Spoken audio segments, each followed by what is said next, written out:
Joining us now to discuss this and more is New Jersey Congressman and member of the Homeland Security Committee, Jeff Van Drew. Congressman, I appreciate you being here. I guess it's a little comforting to hear that Zelensky does not share the same assessment of the nuclear threat coming out of Russia that President Biden does. What have you made of the president's remarks regarding the severity of a potential nuclear threat with Russia?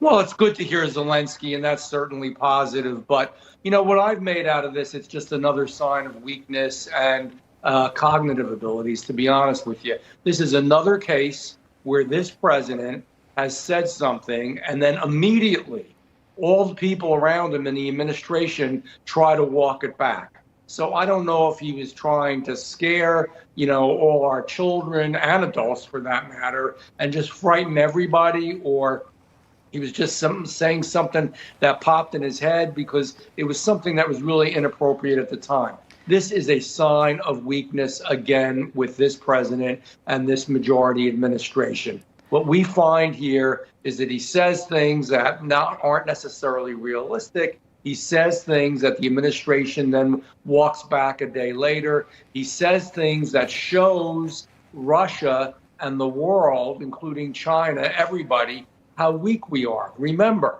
this is the man, this is the president who said at the very beginning of the entire event starting that it would probably be okay if Russia got a smaller piece of Ukraine. And I think we all should remember that. And if we don't, refresh your memory. And that was a tremendous sign of weakness. What a president has to do is say, if he feels that there is that danger, that, the old story, you may think you have a button, but we have a bigger button and ours works. Don't think about it. But he doesn't seem to have that kind of moral fiber. I'm just wondering, it was alarming to hear his remarks because couple that with the fact that the U.S. has spent $290 million on a drug purchase to combat the effects and the impact of radiation sickness.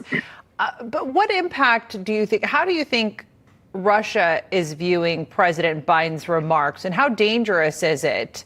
I hope they don't think that's baiting them in any way into something. Well, Putin's in a tough situation now. Here's somebody who is supposed to win a war in 3 days, should have superior munitions, has more men, had more tanks, went on the attack. Why? Because, again, this president didn't say, don't do that. That's going to be a big mistake.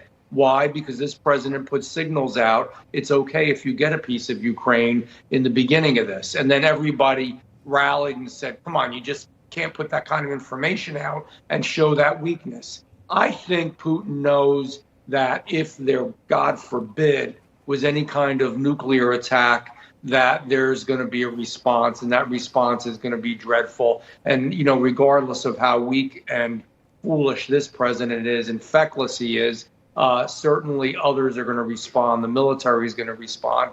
And I don't think Putin wants to bring that to his country, too. But we need the president to be strong. They try to compare this to JFK in Cuba. No, JFK made it clear. You do this, this is what's going to happen. So you better get the hell out of here. Does the Biden administration need to draw a firmer red line at this point? Yeah, they do. They need to draw a line and say, again, you may think you have a button, but we've got a bigger button and our systems work. God knows what Russia has over there. But the point is, don't even think about doing it. Don't even think about taking that action against the United States of America.